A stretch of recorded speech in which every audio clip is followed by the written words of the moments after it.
የወሊድ መከላከያ መጠቀም በኢስላም እንዴት ይታያል ትላለች? የወሊድ መከላከያን መጠቀም ለሁለት ይከፈላል።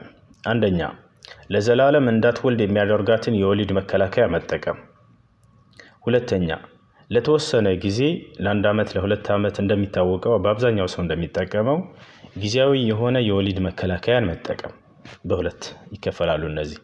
ወደ መጀመሪያው ስንመጣ ዘላለማዊ እንዳትወልድ የሚያደርጋትን የወሊድ መከላከያ መጠቀም አይቻልም በፍጹም በአንድ ምክንያት ካልሆነ በስተቀር። የአንድ ምክንያት ምንድነው?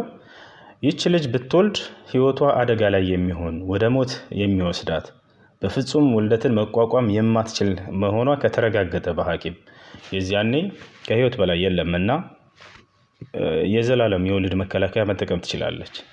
ግልጽ ነው አይደለ? እንደኛ እሱ ነው። ሁለተኛ ደግሞ ጊዜያዊ የወሊድ መከላከያ መጠቀም።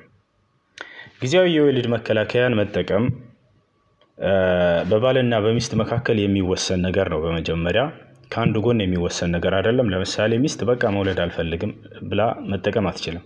ባልም እንዲሁ እንድትወልጅ አልፈልግም ብሎ ከልክሎ መጠቀም አትችልም። ያን ነገር በሁለቱም መካከል ይወሰናል። ከተስማሙ እንውለድ ካሉ መልካም። ነገር ግን እንዳይወልዱ የሚያደርጋቸው አንዳንድ ምክንያቶች ካሉ በእነዚያ ምክንያት መጠቀም ይችላሉ። እነዚያ ምክንያቶች ሸሪዓ ባስቀመጣቸው መልኩ መሆን አለበት።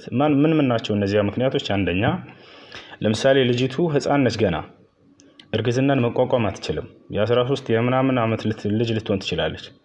ይህች ልጅ እርግዝናን መቋቋም አትችልም ከተባለና በሐኪም ከተወሰነ እርግዝናን መቋቋም ደረጃ እስክትደርስ ድረስ የዛኔ መጠቀም ትችላለች።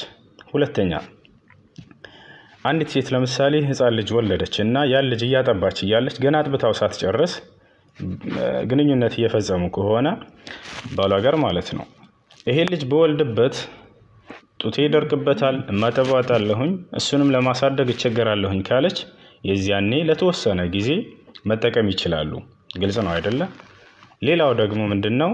ለምሳሌ ብዙ ልጆች አሏት፣ እነዚያን ለመንከባከብ በጣም የሚያዳግታት ከሆነ የዚያኔ መጠቀም ትችላለች። አሁንም ማህፀኗ ላይ ችግር ያመጣል ከተባለ ለሆነ ለተወሰነ ጊዜ ምናምን እንደዛም ችግር የለም።